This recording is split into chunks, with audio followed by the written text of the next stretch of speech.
Hey, what's up, players? This is Hall of Famer Teddy Long, and right now we're getting ready to have a six-pack challenge match with Potsy and Tino on the Big Podcast Show. Holla at a player.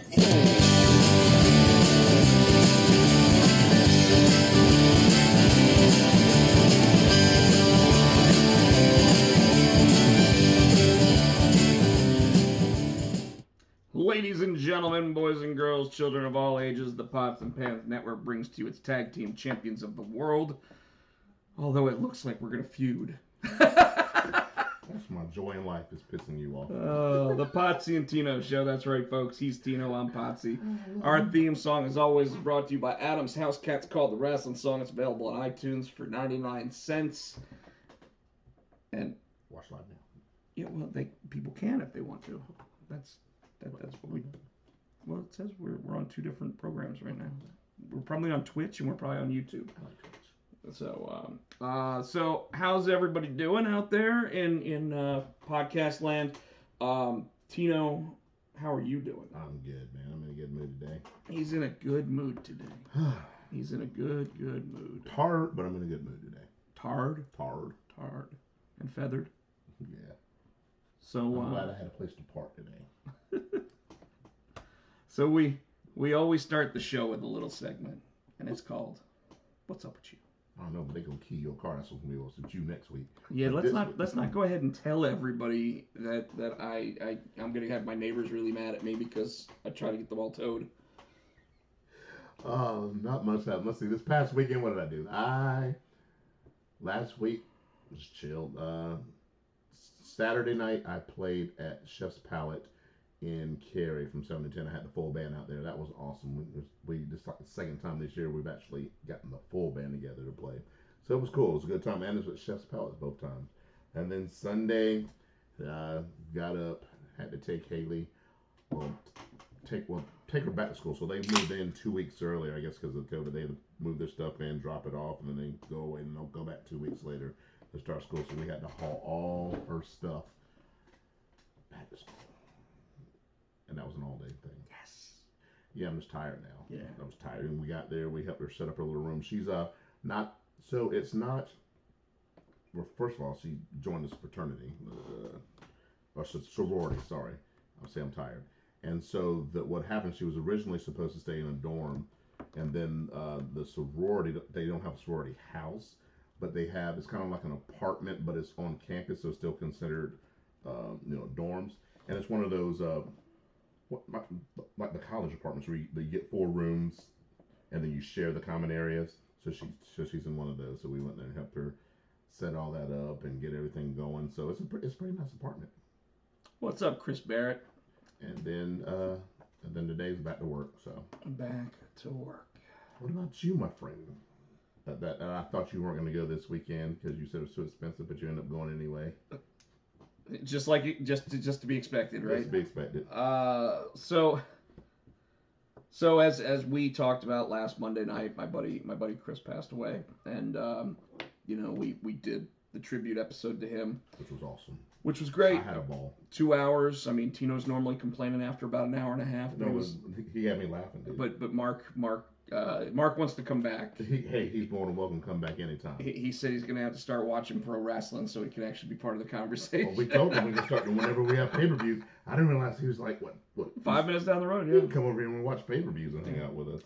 So Friday I just kind of like chilled because I went to dinner with my family because my mom, my sister, my brother-in-law all went out of town. They went on a cruise to Alaska. And left you? Yeah. That's terrible. It's not Home Alone. How come they don't ever invite you to go? Kevin McAllister. They don't ever invite you to go places like that, though. They don't think to invite you. Well, you know why they don't invite me now. You heard the story, because I don't buttle dogs. Yeah. I like dogs. Yeah. I'll let them stay at my house, but I won't drive them around every day of the week. So is this back to wrestling? Yeah, after we do our normal spiel, Chris Barrett, we will definitely be back to being a wrestling YouTube show. However, and last week would have been wrestling. I mean, it just sometimes, man, it life catches up. Life catches up, dude, and sometimes you got to slow down and enjoy your. It's not bad. How did you know that I'm home alone? We have cameras in your house.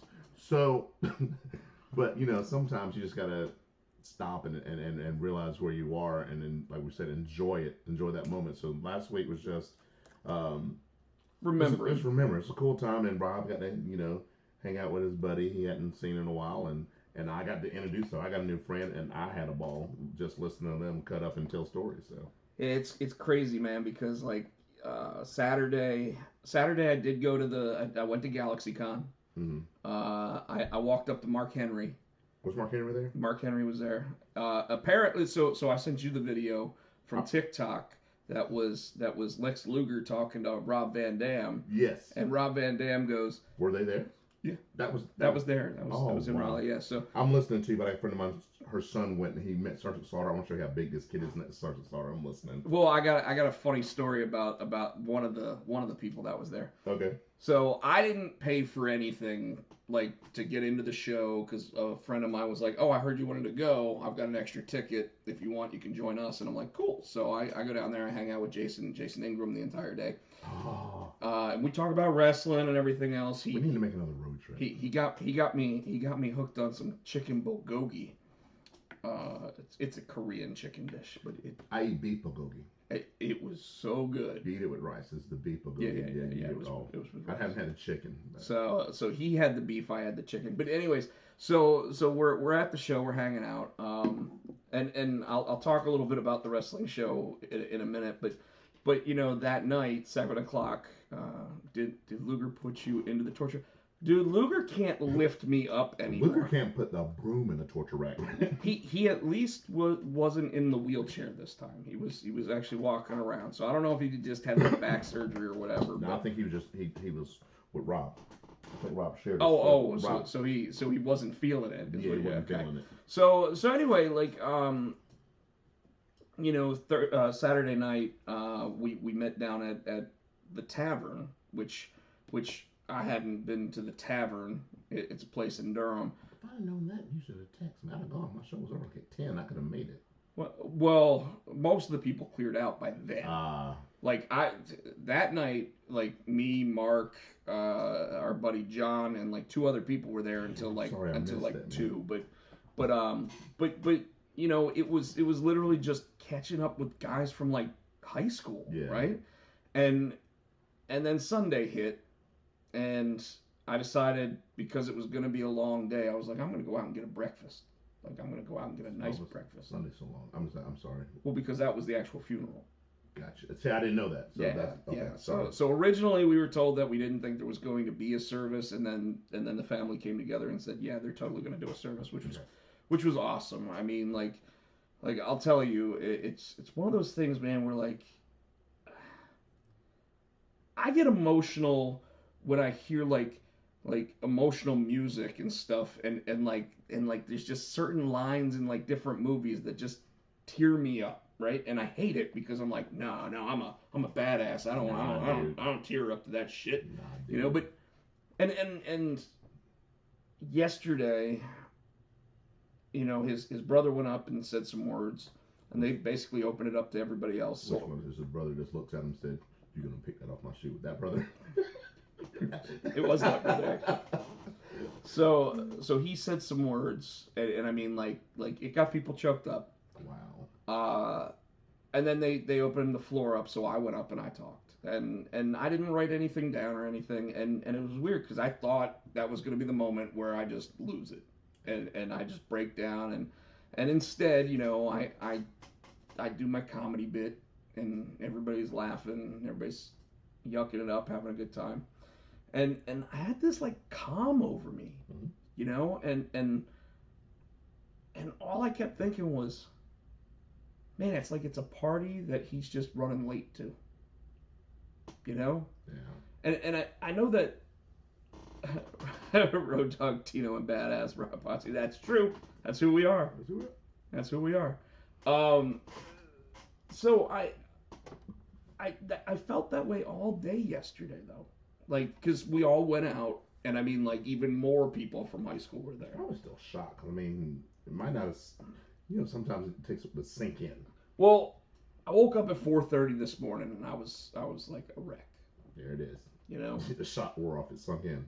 well, I didn't cry, and I wonder if it's because like our relationship between me and him, 28 years knowing him or whatever, like I think I only ever saw him cry twice. Mm. And you know, he probably saw me, and one of them was when Dale Earnhardt died, and I told that story last week. Uh, but you know, like I don't know, it was one of those things where I was like, I don't think it has set in yet, you know. But there's also that possibility, and you're a big spiritual guy, Tino. There's also the possibility that he was looking over the whole time, and because of that, it was one of those things where it's like he can just, you got this. Yeah, that's all it is, man. You know? I truly believe he's there, and he you know, that's why the calm was over you. Because I mean, yeah, he's not here anymore, but you know, you got a guardian angel. Well, you know, other people went up there and they started crying, like you would expect, and you know, me, I do public speaking, so for me to go up there, all of a sudden it's like the camera's on. You know, that kind of thing. And I don't know, but anyways, like I said, like 4:30 this morning, I woke up and I was like, "Man, he's gone." Yeah. Like, can't just have that like random. Let's go out and have a beer, or let's like I was telling stories this weekend. You know, even different ones than I told while we were on the air last week. Where like he was the best at throwing beer bottles at road signs, like in a moving car. Like he would not miss. And after I said that, one of the other guys said he could hit from the driver's side, and he wasn't kidding. Like he would hit the road sign. So, but anyways, don't drink and drive, kids. Anyway, so that really is what my weekend was. But I do want to talk a little bit about the different wrestlers that were at the show. I had that picture up too. Because I didn't go up and actually, the only person that we went up while I was with Jason, walked up to and started talking to was Chris Statlander. Because you know how Jason gets when he's around wrestlers. Boop. Did she boop him? He did ask for a boop. Did she boop him? He was like, can I get a boop? And she's like, yeah. And he goes, you don't charge for that? And she's like, what? No, this is a boop. Like, boop. And she did it like right then. And he's like, what can you do when I get a picture? So stupid. So she was the only one that like I really walked up to talk to this time, because you know, like last time it was Teddy Long. Yeah. Like I was like, oh my god, I don't care about any of these other people. Karrion Kross was there, Scarlett was there. Oh wait, no, that was Baltimore Comic-Con last time. But like when I saw Teddy Long, I was like, I gotta talk to him. Because you want to do your invitation. You want to do your. I did. I was like, can we get us a 6-pack challenge match, player? Hello, player. And he was like, you better leave that to me, player. So anyway, Mark Henry's sitting there, and I was listening to Busted Open on the way up to the show, and he talked about how he was in Raleigh this weekend. So I walked up and I'm like, hey Mark, thanks for giving that cheap pop to Raleigh, you know, on Busted Open this morning. He's like, oh man, you heard that? Like, and I was like, of course I did. Did he remember you from when he met you? And I said, I met you at the GameStop show a couple years ago. And he was like, and I was like, I met you while you're waiting in line for Dolph Ziggler. He goes, oh man. So he remembered. And then Jason walked up to Matt Hardy, because it was crazy, man. Like. Well, they were still in town, so I think they drove in from Charlotte. Yeah. So, but I was shocked that there weren't more of the AEW people, because it was Matt Hardy, Mark Henry, Chris Statlander, Leva Bates, and that was like it. Like, really? Yeah.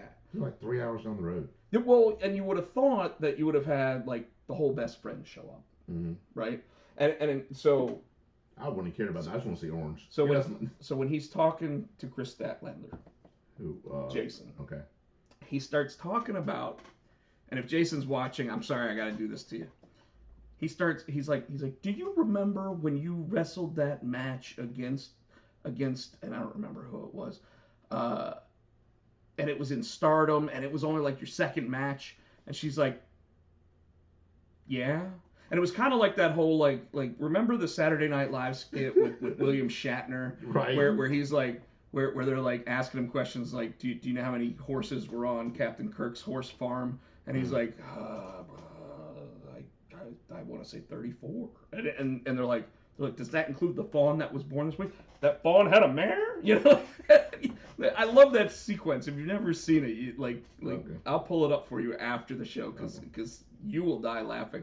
Because it's all about how like it's called Get a Life. What? I think because I'm trying to live, I'm still. Lean this way. Why? You can get a little closer. I don't want to. There you go. Now you're in the frame. All right, cool. So, because if you turned it, I would be out of the frame. That's my plan. So anyway, so Jason's sitting there like trying to ask her about like her second match or whatever, and then he's like, "Do you remember the guy that was in the first row and he was like talking mad junk to you?" And she goes, "It was you, wasn't it?" like she wasn't even waiting for the punchline or anything. It was you, wasn't it? And he's like, "Yeah." And she goes just like, and I'm like, "You're supposed to be a baby face." And she goes, "The best friends are all actually heels." And I was like, wow. Fair enough. And I ended up paying her extra because originally I thought Jason was going to get because Jason was having problems with his PayPal, so he Venmo'd me the money, but she only took cash or PayPal for some reason. I don't know why at this point you don't have all the different apps hooked up. Right. You know, but anyways, and that I probably should have showed her how to do it because I've done that with some comic artists, and normally they're like, "Hey, do you want something for that?" You know, you help them out. What would Chris give you? I don't know. She had pictures. She had T-shirts. She boop you. She would boop me. She would boop you in your special place. In your no square. What your family calls that stuff is just weird, man. Just weird. So, anyways, so like, she cut it up pretty good because like she's sitting there like, but no, I'm. He's like, can you forgive me for that? Because now I see you and you're like at the top of your game and everything. And she's like, no. And I'm like, but you're the baby. And this is like before I said it. And she said we're all heels. I was like, but you're the baby face. And she goes, yeah, but the best friends really aren't baby faces. We're heels at heart. And I was like, that is awesome. And I was like, okay, that's fair, you know. That's awesome. So anyway, we walk around the other corner and Scott Steiner's sitting there. Scott Steiner looks like he's lost like 100 pounds. Yeah, probably he's off the roids. Well, I don't think he's off the roids. I just don't think that he lifts as much as he used to. But Scott Steiner's still jacked to all hell, right? But he's like 5'8". He's not tall. Okay. So he's sitting there. Rick Steiner wasn't there for whatever reason, but you know, because both of them were supposed to be there. And I'm getting ready to walk up to him, and then he just says to his handler, he's like, "You got this?" And he's like, "Yeah." And he's like, "All right, I'll be back." And he just gets up and like leaves. And I'm like, damn it. I was gonna go up and try to get him to say, "This is the big bad booty daddy, Scott Steiner, and you are listening to 1/8 of a 4 times," you know, and do the whole math thing. Yeah. If you hear me. And I would have paid for it for a podcast spot for our show from him. That would have been awesome. But about 3 people down from him, okay? So 2 people down from him was Sergeant Slaughter. So Sarge was sitting there. Sarge was signing autographs or whatever for a group. But $1 Million Man Ted DiBiase was sitting right next to Big Money Matt Hardy. Okay? Now, they both had their own booths. What's funny is Ted DiBiase didn't have anybody waiting for him. And Matt Hardy had a line. No. Damn it. No, Cameron Grimes. Dude, if you would have got a spot, I'd have paid you back to get him to say, "This show is too damn mood." I'd have paid you. I'd have paid you back. If Cameron Grimes was there, I would have paid $100 to get us a podcast spot from the 2 of them. I'd have split it because you would have had to have. Because I started getting ready to walk up to him, and then people finally walked up to $1 Million Man. And what I was going to ask was, can you do something like everybody's got a price, including the Potsy and Tino show? Oh, dude, yeah, I'd pay you for that too, yeah. You know, and then you know because his laugh is just perfect. But anyways, so he finally has someone walk up to him, and he's sitting there talking to him, and he's shaking his hand and everything, and all of a sudden like the guy goes, Can I go ahead and get a picture? He's like, yeah, you know, it's like $40 for a picture with the $1 Million Man, whatever. And sorry, Chris Barrett, I haven't been paying attention to the chat. I apologize. He said all people were waiting to see Virgil, not Beyonce. So anyway, this guy's like, well, can I get the picture in the $1 Million Dream? And DiBiase's like, yeah, why not? Sure. So DiBiase's sitting there putting him in the $1 Million Dream, and like the woman's trying to get the camera ready, and he goes, you better hurry up because he's gonna pass out. And I was just like, that's too good. That's perfect. That's too good. Because me, I'd be like, yeah, put me in the, and I'll be like, You'd be like, oh my God. Heck, let me meet Brutus the barber and let him be cutting my hair. I don't care. It's not like there is much. Just give him a razor to sit there and shave my head. Wow. So how tall do you think Sergeant Slaughter is? 6'2". My friend's son. Are you going to show everybody? Well, I don't know if I can because on Facebook I don't. You gotta... No, I mean I don't know because I got permission and all that stuff. But he's 15. He's 6'8". He dwarfs Sergeant Slaughter. Well, Sergeant Slaughter's also lost 6 inches. Yeah. And he lives in Burlington, by the way. Who's Sergeant Slaughter? Well, see, this is why I didn't understand why Matt Hardy had such a long line. It's not like these people couldn't just go to his house. But they don't even know what a Hardy compound is. Come on, man, it's on the map. Like you literally could. It says the Hardy compound like on Google Maps now. Yeah, no, it doesn't. So you got. I was about to say, you're actually like believing me for a second. I didn't know I didn't. You got the drone watching out for you. He's got damn Senior or whatever his name. Senior Benjamin. It's at the gate. All right, so Darby and a few others were in Connecticut for Terrificon. Yeah, so they already had con appearances or whatever. And in fact, Mark Henry was announced, and I didn't even realize it until I like pulled up the website, and I was like, oh, Mark Henry's gonna be here, and I was like, oh well, it's because he literally was 2 hours down the road. Yeah. So he's probably staying with Matt Hardy. Probably during the weekend, I wish that hadn't. That just seems weird to me, and we'll get into. Because I watched the AEW and I thought it was pretty good. Start with the $1 Million Dream and end with the Cobra Clutch. There you go. It's the same move. I wonder if they both sit there and they're like, how did you do yours? or Iron Sheik with his move and Big Papa Pump the Steiner recliner just with fans. Yeah. Up in the moves. On the sheet wouldn't let go. It's true. And he'd be like, fuck you, jabroni. Yeah. Sheik would try to break your back for real. So, all right, Tino. So, there's a couple of things.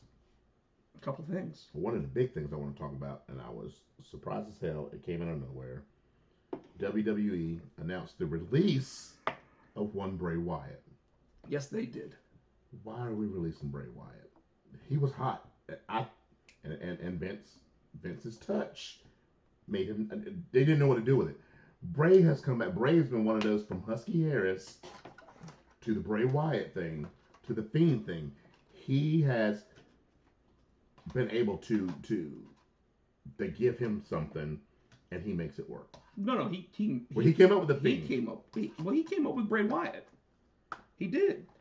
Like he was floundering as Husky Harris, the tank body and the Ferrari engine. I thought they gave him because they wanted him to be like Skinner. No, they said, "What do you got?" And he just started cutting these promos where he was talking like this, man, and just doing his thing.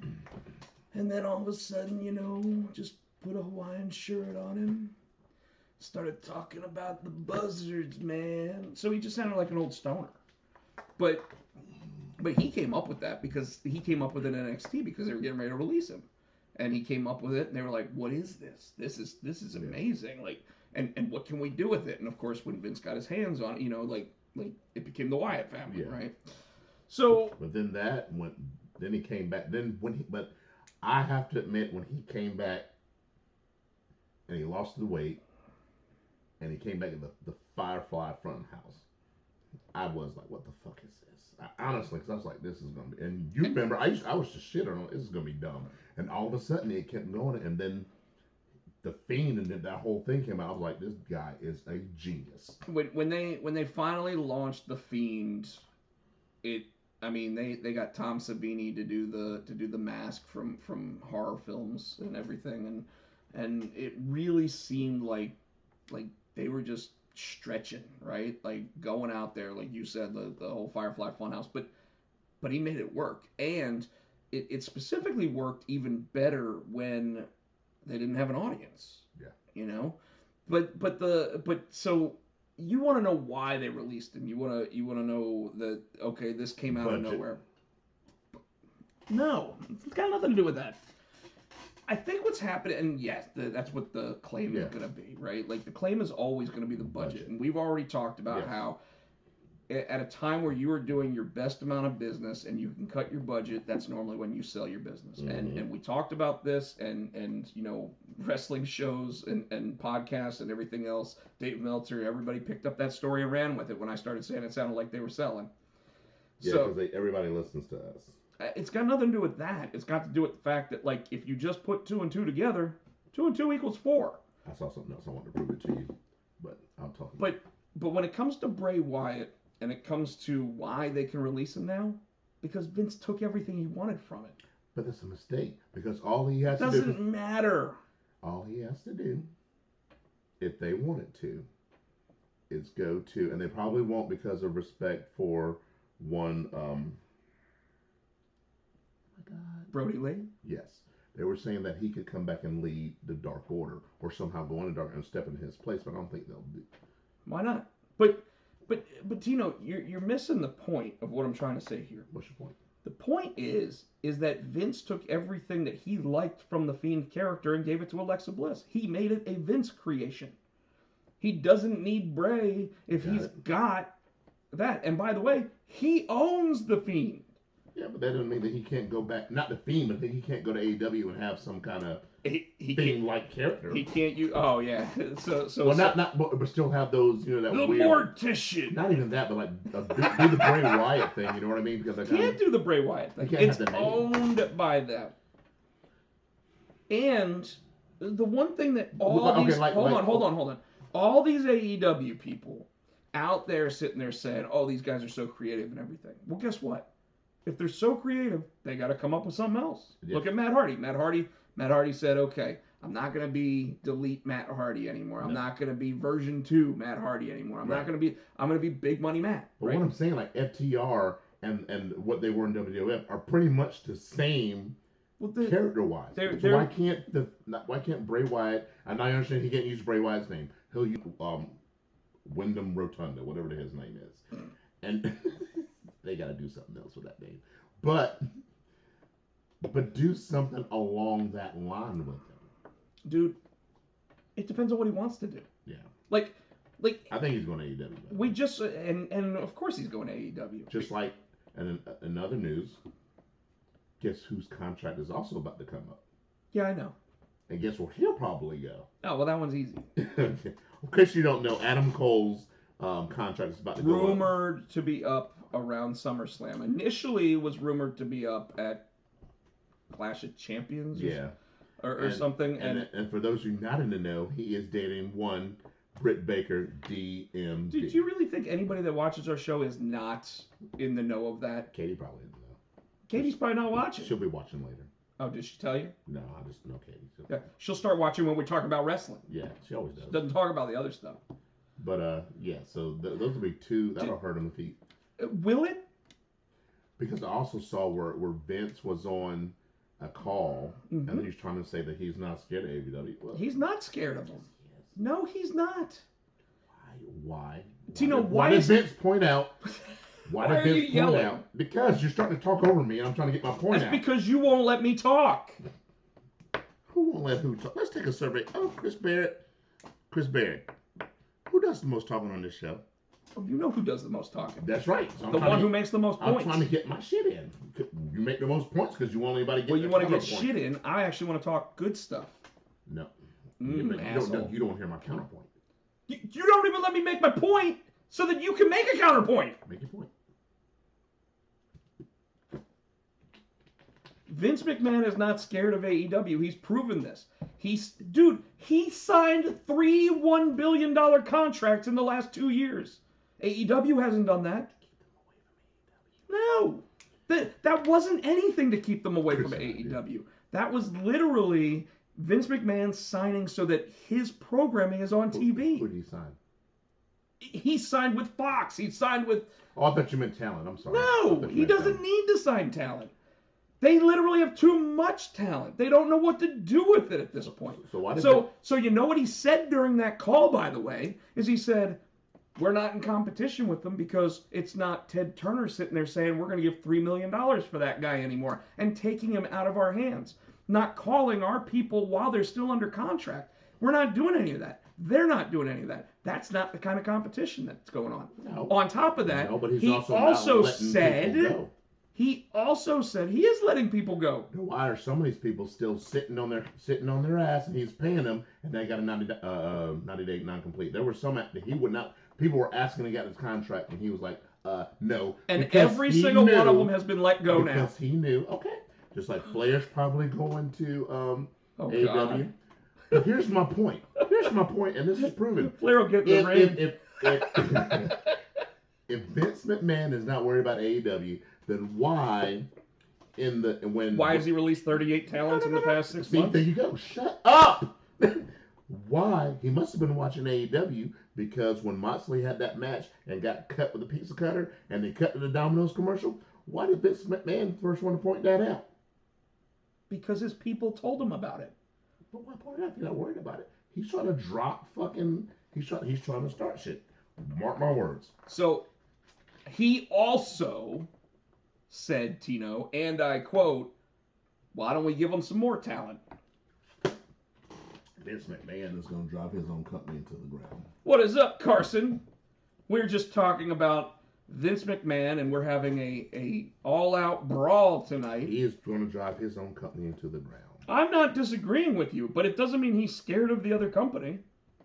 Then he's too old and too senile to see what's happening. I don't disagree, but he flat out said we're not in competition, and then he said we're going to give them talent.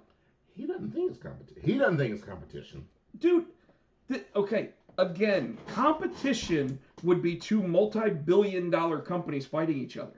And Khan has more money than Vince. Khan does, but Khan doesn't throw it at there because Vince only has the WWE. Khan has a football team. He's got a soccer team. Well, yeah. I was going to say another football team. But that's my point, man, is that, like, Vince, they might say they're not in the wrestling business. And by God, they're really not in the wrestling business. I've watched their programming. Not at AEW. Oh, shit. Vince said the real competition is sleep. He actually did. He did say sleep is more competition. Did you just say the Fink told Vince about the pizza cutter spot, Chris Barrett? He loves to bring up dead people. Chris Barrett sees dead people, apparently. So what I'm saying, though, is this. Who's that? That right there is Ryan Wegener. He wants me to suplex you. Okay, I'm going to need to see one of you suplex. And not only that, I'll suplex you. I will suplex you, and I will do the Eddie Guerrero, and I will do the triple thing. You don't even know what it's called? The Three Amigos? Yeah, I hit you with the Three Amigos. You didn't even know it. You're not allowed to use it now. Man, what happened with Tino? He went on a heel turn tonight. Pedal. Really? Really? I'll hit you with the Spanish I know. Yeah, the 3 words? Yep. Hit you with all of them. I'll give you about 3 minutes. 3 minutes.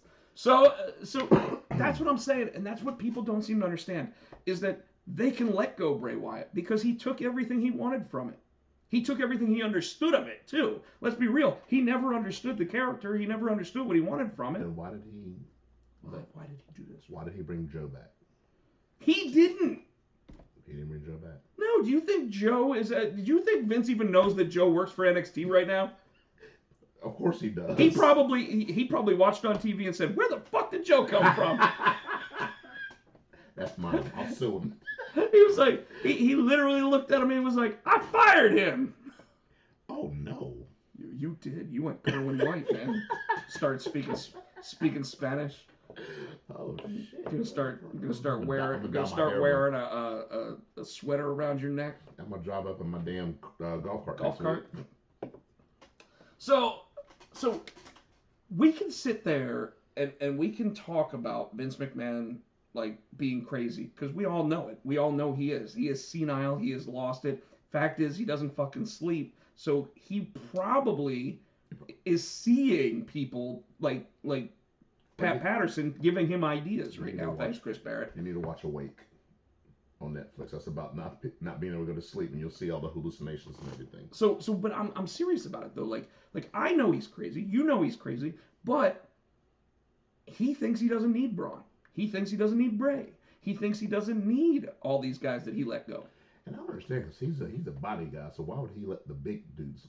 But he's going to keep people. So I started saying this a couple weeks ago, and this is how I know he doesn't think they're competition, because all those people that were telling him he needs to sign guys for $250,000 a year to keep them away from AEW, those are all the guys he's letting go.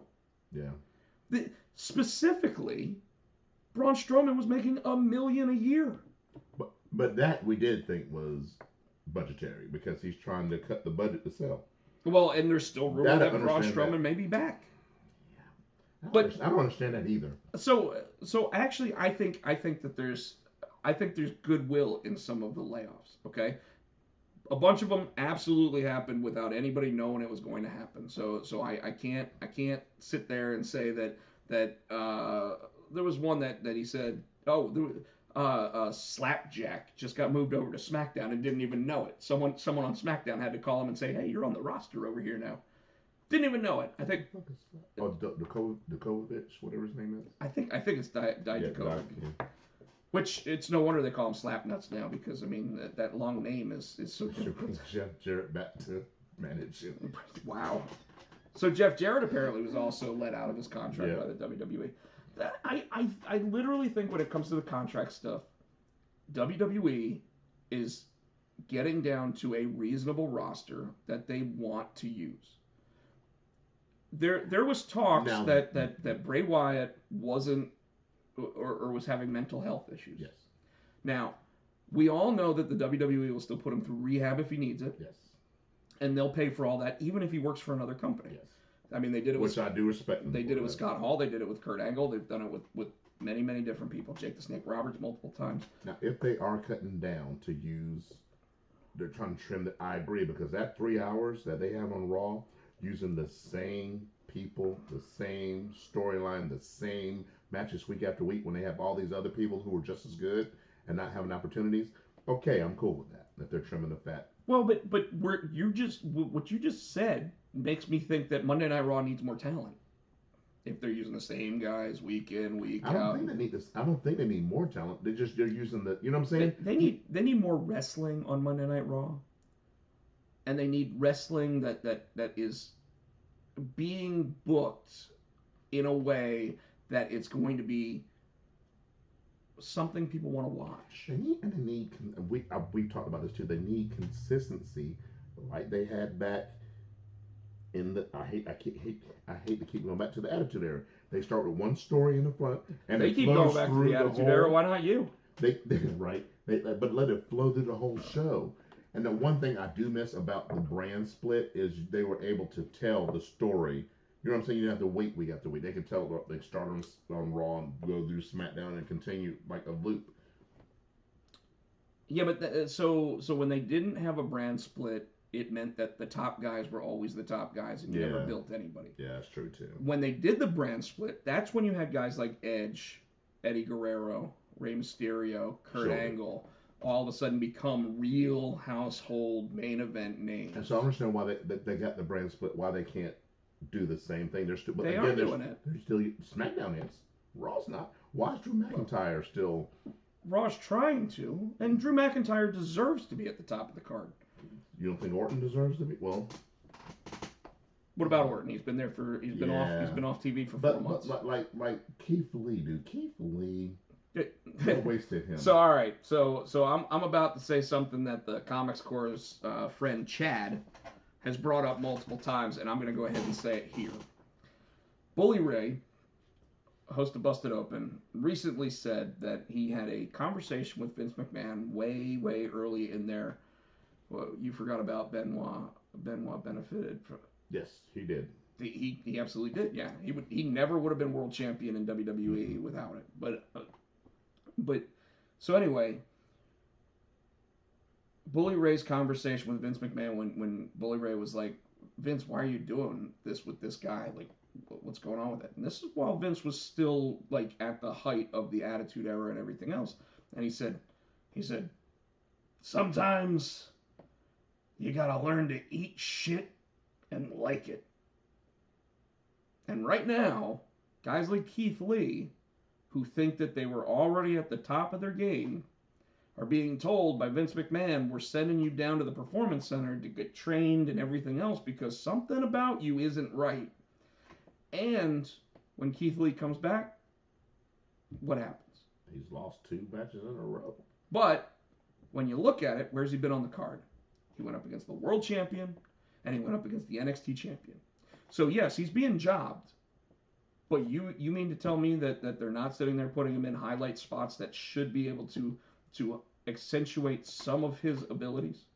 Now, granted, with Bobby Lashley, he got destroyed, but he gave he gave Karrion Kross a decent match. The thing is, Karrion Kross walked up from NXT as their champion and lost to Jeff Hardy in 1:36. And by the way, Tino, and the reason why Keith Lee lost because he was supposed to get his win back from Jeff Hardy, and Jeff Hardy called out. Well, he had COVID. Yeah. So they're not going to have him wrestle if he's got COVID. He's out for 2 weeks. But on top of that, I'll point out that Karrion Kross got jobbed in 1:36 to a guy who had gone 3-32 in his last 35 matches. 32 losses for Jeff Hardy. Really? Yeah, man. So, with that all said, a lot of people think that Vince is punishing NXT because NXT lost to AEW. A lot of people think that. A lot of people say that. There's nothing to prove it besides the fact that almost everybody from NXT has been jobbed out. And the only couple that really haven't been, Finn Balor, who just came back. He got a really clean victory over Sami Zayn. Going over my boy KO. Well, we can talk about KO here shortly. But Finn Balor got a win, and then got put into a program with who? He got put in a program with He got put in a program with fucking King Corbin. No, he did not, sir. He got put in a program with Roman Reigns. Yeah. And then last Friday? And then he got jobbed out of that program without even losing a match. Now, you want to hear how they should have booked that? Because I got, and it's too late now. They can't do it. You want to go through the week, or you want to go SmackDown and go backwards? What do you want to do? I don't care. We can let's go ahead and I just want to go ahead and tell my booking idea for that. Okay, go ahead. So those that watched SmackDown witnessed as John Cena came out and said Roman Reigns is ducking him. Had one of the best John Cena lines I've heard in a long time, which was if you can find somebody who can do missionary and keep you satisfied for 20 years, keep them around. They're worth it. So the missionary line from Roman Reigns last week was funny. But I think the most funniest part last week was well, that was 2 weeks ago. 2 weeks ago. So okay. So for those that didn't watch SmackDown, for those that did watch SmackDown, what you saw was Finn Balor came down to sit there and wrestle Roman Reigns and do the contract signing. Roman Reigns moved the chair to the head of the table because he's got to be that way, which is perfectly fine. No, Roman it's didn't in character. Paul. Oh, of course he didn't. He wasn't going to move it himself, but he wasn't going to sit down until it was moved. Yeah. They have their war of words. Finn goes to sign it, basically says, because Roman says, how's it feel knowing that you're going to get a match against me and I'm gonna embarrass you so much that you're going to go back to NXT? Yep. And then Finn sits there and says, Roman, what do you think about, and I can't do a Finn Balor impression, but he's basically saying, how do you feel about the idea that you're not going to be the WWE Universal Champion, and I'll gladly go back to NXT as the Universal Champion. And I love that idea because it really shows that Vince isn't, what's going on, Richard? What's up?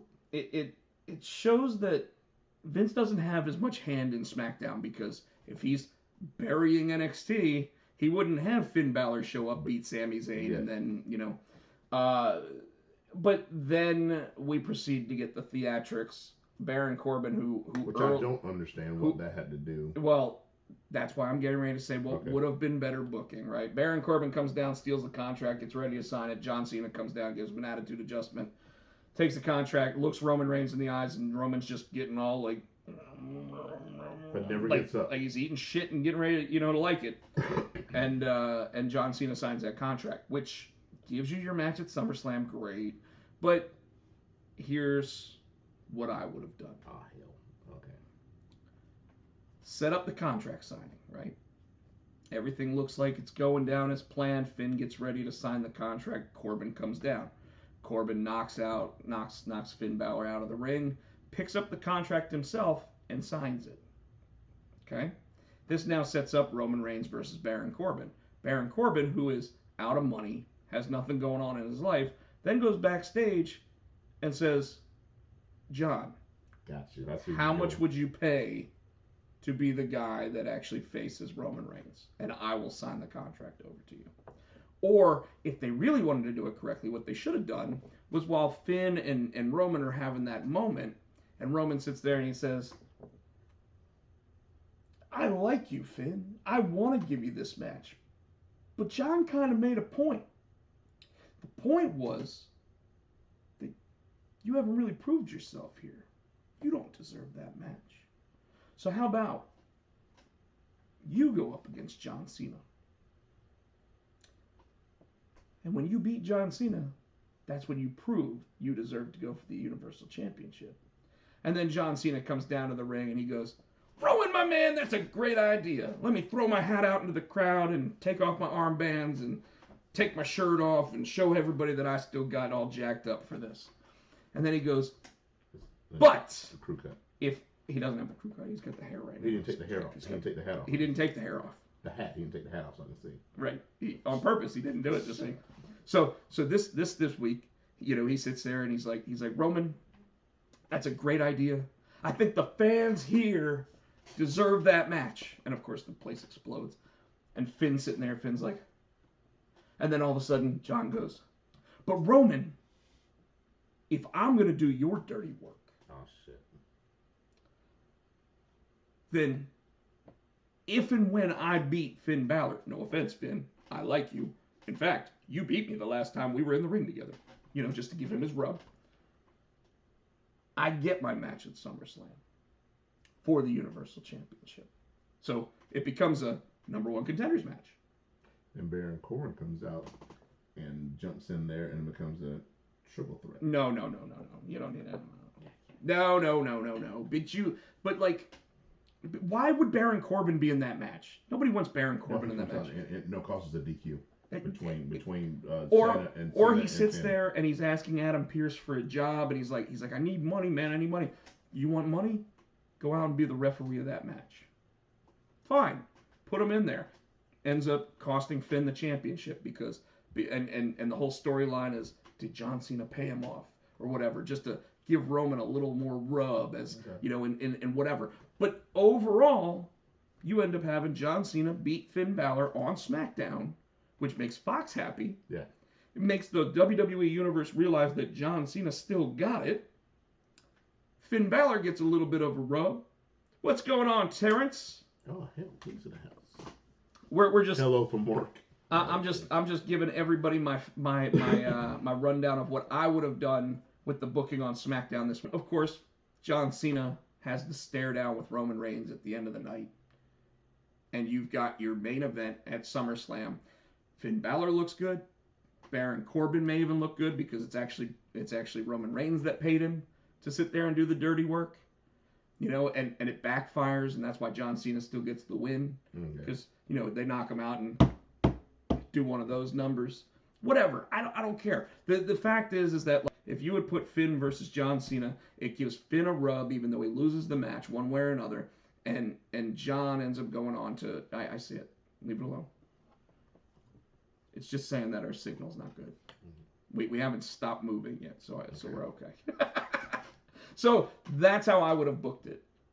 What do you think? Better than what happened? I'll give it to you. Okay. So let's go ahead and talk some other things, Tino. We're going backwards over here. We might as well go ahead and just talk about this show right here. Dude, You know, I love AEW, but No, you don't. Neither of us do. no, never mind. I'm thinking of NXT. But AEW, Oh, is right, good. right. You know, I'm talking about the thing. Yeah, you know, The vignettes. yes, but big nets. we're here. Okay. Was it me or did Britt kind of turn heel?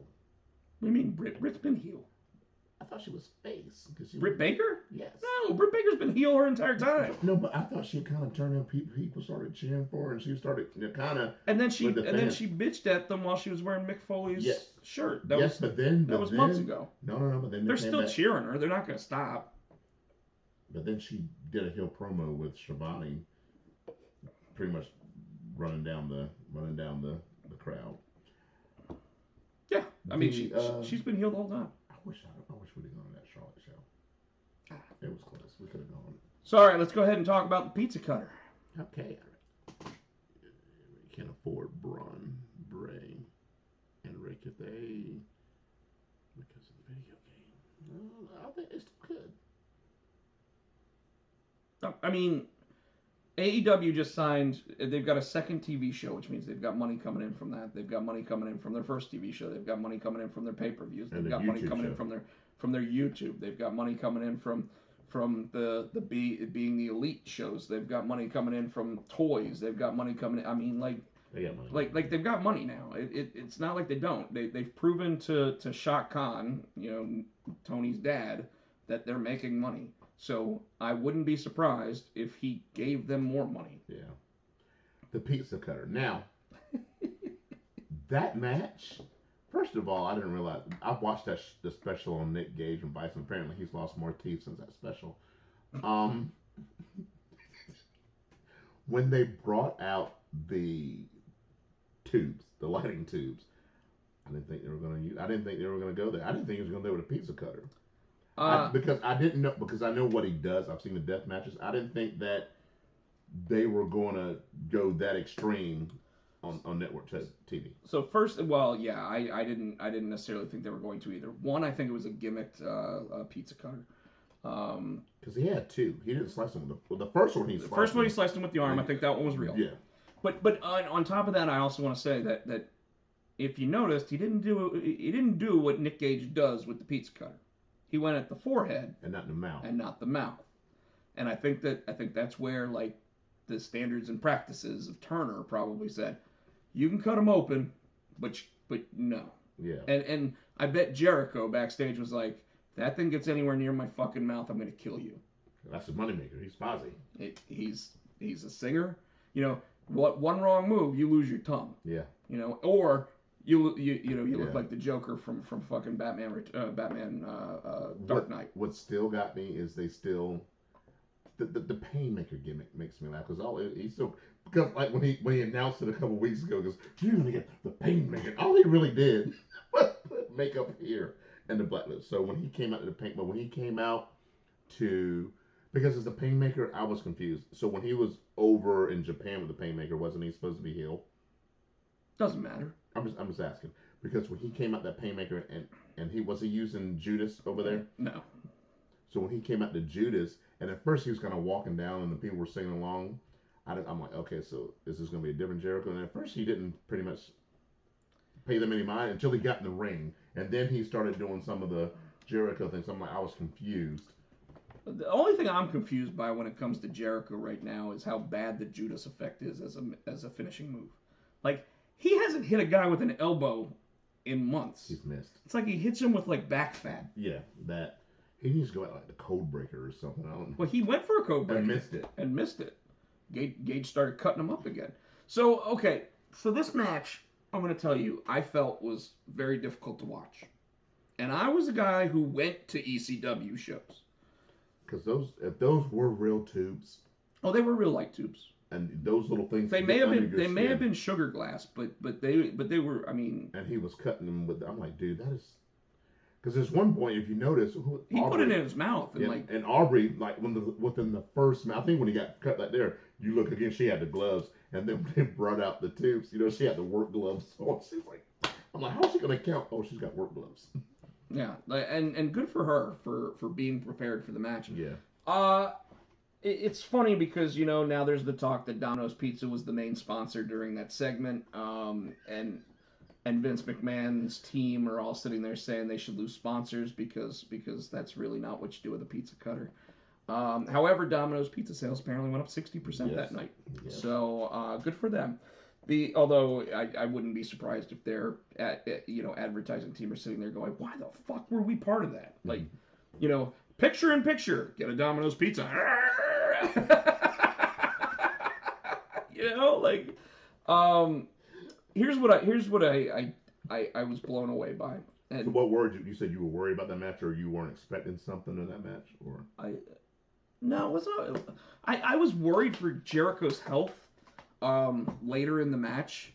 I keep saying, and every time they do these matches where someone's gonna bleed, AEW has like this weird paste that they put on the wrestlers.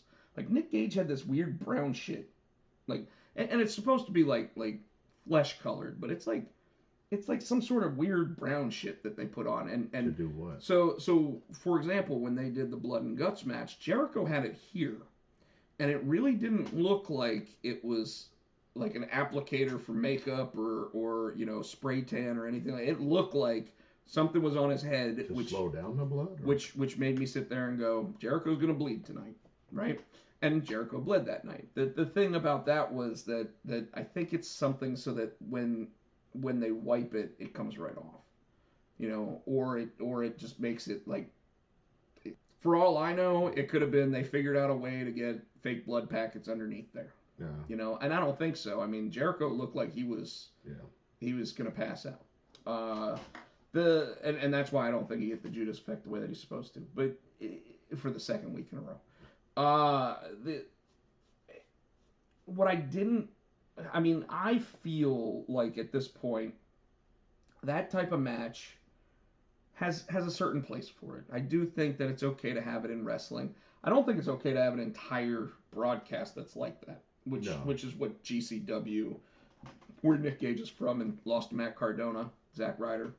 I think that there's a place for a match like that from time to time. Maybe like a lights out match with Rosemary. Sure.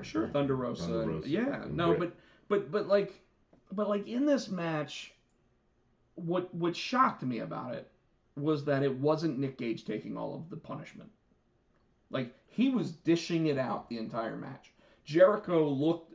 It looked like when a prize fighter comes out and thinks that he has it wrapped up at the very beginning, and then all of a sudden, like, the guy hits him with a haymaker, and the guy that you never expected to win, the James Buster Douglas, is just beating the shit out of the Mike Tyson. I think, too, that might have been trying to let him have some, to have the heat on the first part of the match to make it look like, because we knew Jericho was going anyway, but they had to make it look like Nick Gage might win this match. Oh, my God, this might be you know what I'm saying? Like I said, we knew it wasn't going to happen, but I think that's to make him look strong. Anybody that thinks that Jericho's going to lose the labors of Jericho is full of shit. I'm waiting to see what he's going to do with Hoovy, because if Hoovy's still in the shape that he was back in the day, I don't think he's going to be able to keep up. Hoovy's going to be like 62 years old. Yeah.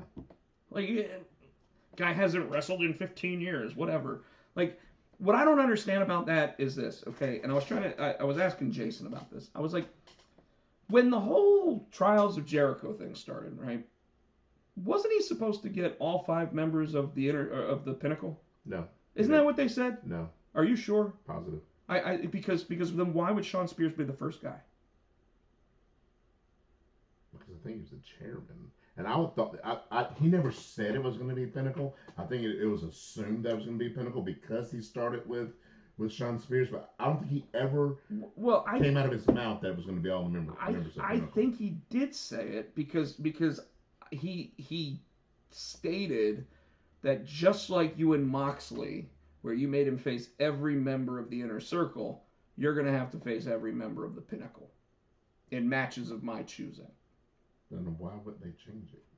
Because it's fly-by-night booking.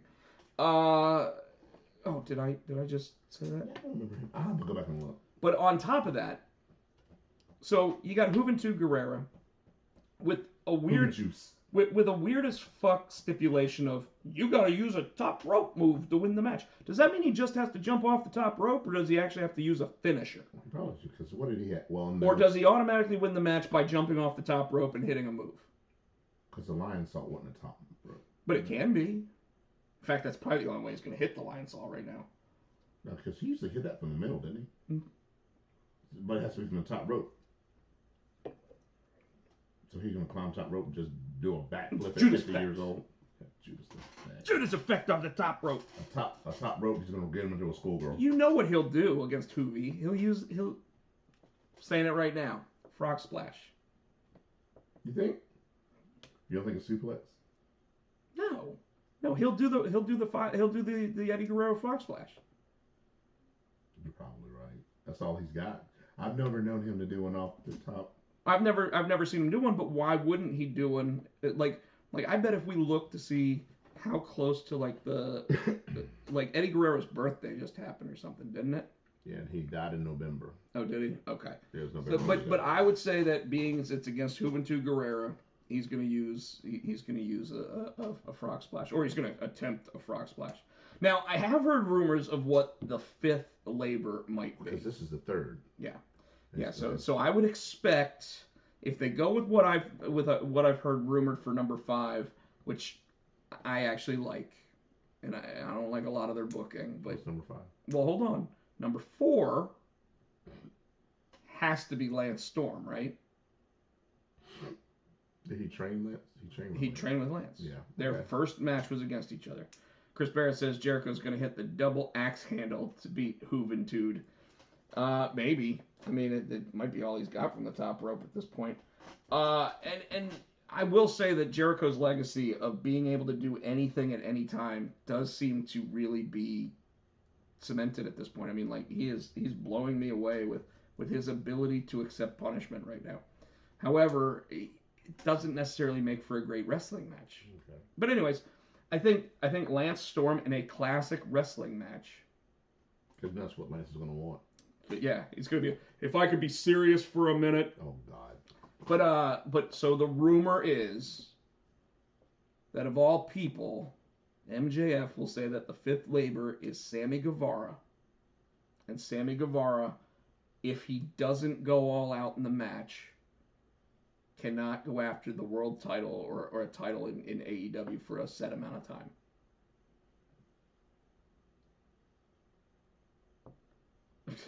Chris Barrett, why do you keep bringing up dead people? And not to mention someone who would not be allowed to wrestle in the United States no matter what. Benoit? Yeah. On top of that, I thought you were going to say... I want Lance Storm to be number 5, but... Stephanie McMahon be number 5. It's not even funny. Like, I'm glad you popped yourself, but like... But now the air's out. Because you popped yourself. So you popped yourself. That was a good line. So I like the idea of telling Sammy that he can't challenge for a championship for a set amount of time. What championship is he challenging for? None right now, but he won't be able to. So he would go all out in the match, and they would, he'd have that I'm sorry, I love you moment, and then Jericho would end up hitting him. Juice effect! Arm back. The little bat wing thing that hangs up. The weenus effect. The weenus effect? Yeah, it's the weenus right there. Made famous by Ralphus. So he says number 5 could be, it will not be Dean. Ooh. Dean should not have taken the bump that he took. He's got Parkinson's.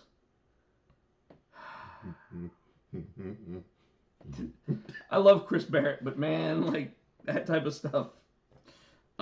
Jerry Lynn, I would like to see in the ring, but he hasn't been ring shape in years. So who were some of the people that he faced? He never faced like what was it, Kid Cash? No, when he was in ECW, who was his? Who?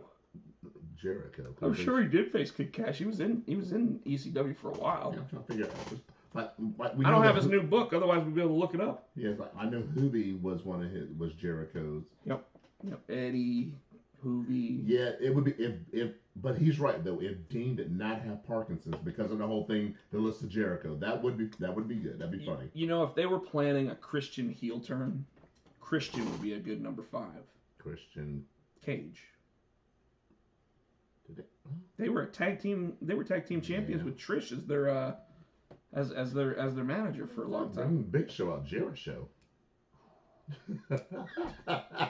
2-on-1 match, Big Show and Mark Henry. Oh, weapon of mass destruction and put him in the Hall of Pain. Anyways,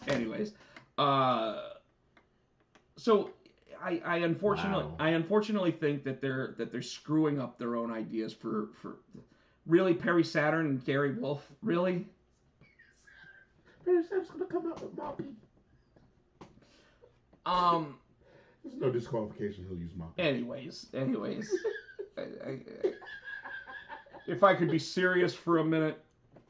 No. So other stuff like from AEW, you know, we finished the night with the Jericho match, which blew me away, and not necessarily in a good way. In fact, I still think if you're gonna bring Nick Gage in to be one of the 5 labors of Jericho, he should have been number 5 because a death match is like you don't expect Jericho to survive. And was that a one and done? Have you heard him sign? I'm sure it's a one and done. Like you can bring Eddie Kingston in because Eddie Kingston is reliable. Yeah, you don't. And I gotta watch what I say. Nick Gage might show up at my front door. He was in Charlotte this week, so pizza cutter. Hell, have Taz go. No, I'm done with Chris Barrett. You're cut off. You're cut off. So, you know, it's the thing that bugged me about AEW really this week was the first match of the night. I'm trying to like how are the Elite supposed to be heels right now? Because they're assholes. Yeah, they're trying to. They came out wearing the Toon Squad shit. That was funny. Was it? I thought it was. I mean, it was funnier than the movie. And then when he said, because that movie was garbage. The only one from North Carolina. He's probably from North Carolina now. That made me pop. And the only one on the team is from North Carolina. But and they had their names on the back of the shirts. So I don't. Go ahead. I didn't get the point of the match because the point of so now if you've got was it supposed to be an elimination match that wasn't an elimination match? It was an elimination match. Oh, it was. Okay. It was supposed to be an elimination match. So Paige was your number 1 contender for I won't say Ortega for Omega's belt. Ortega. I'm thinking about tacos for Omega's belt, and then if they won, they would Paige would get a title shot, and so would the tag team. Yeah. So now he's not number 1 contender anymore. Why did they? Come on. All right. So now right now they're saying that because Cage is undisputed. So I think they said he moved up. Right now the plan is that Adam Page isn't even going to be in Chicago for All Out. Yeah, he is. Well, at All Out they always do the championship battle royal thing. And if you don't think that in Chicago you're not going to hear Dakota personality, you crazy. Wow. You're crazy. I'm calling it right now. This motherfucker's coming out. You're not even asking for or talking about something that's like a hard thing to like say this is going to happen.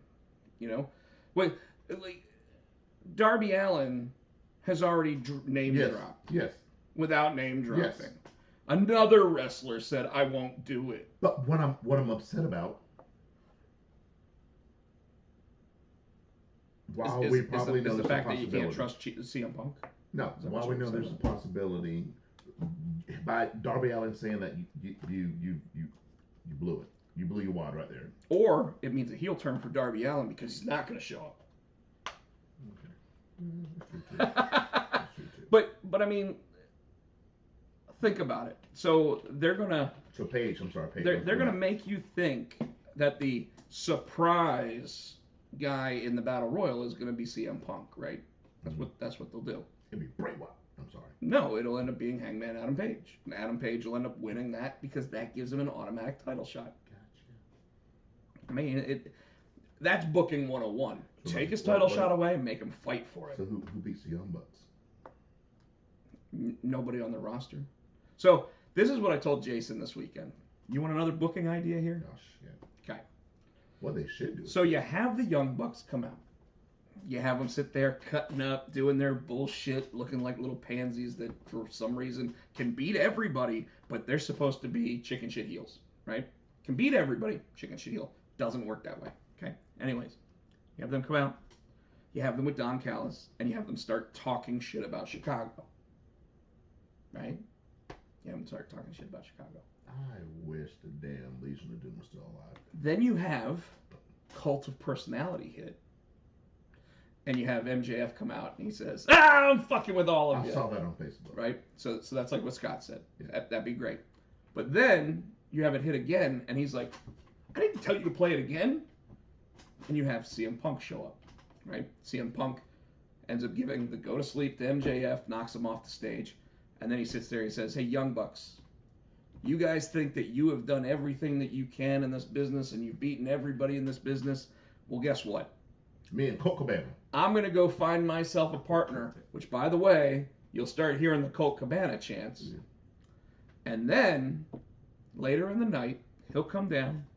Colt Cabana will come down to the ring, and he'll be like, no, you're not my partner. No, we still don't like each other. You get out of here, right? And then, Flight of the Valkyries plays. And I forgot about Daniel Bryan. And then Bryan Danielson comes down to the Can they ring. play that? Is that a WWE? I know they don't own the Flight of the Valkyries, but can he use that theme musically? Because didn't they pay for that? And they pay for Cult of Personality too. Mm-hmm. But they can still use it outside of WWE. As long as they pay for it. Okay. So of course you have Daniel Bryan's music hit because right now everybody's thinking Daniel Bryan shows up in New York a couple weeks later. Yeah.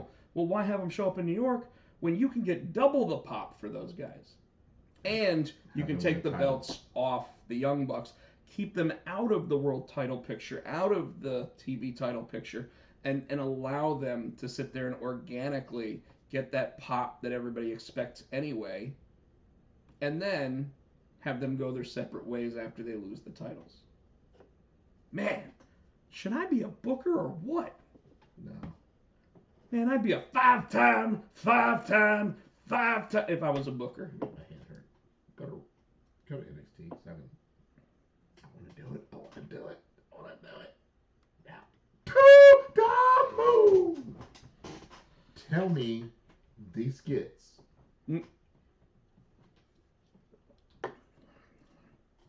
This is why you don't book our show. Why?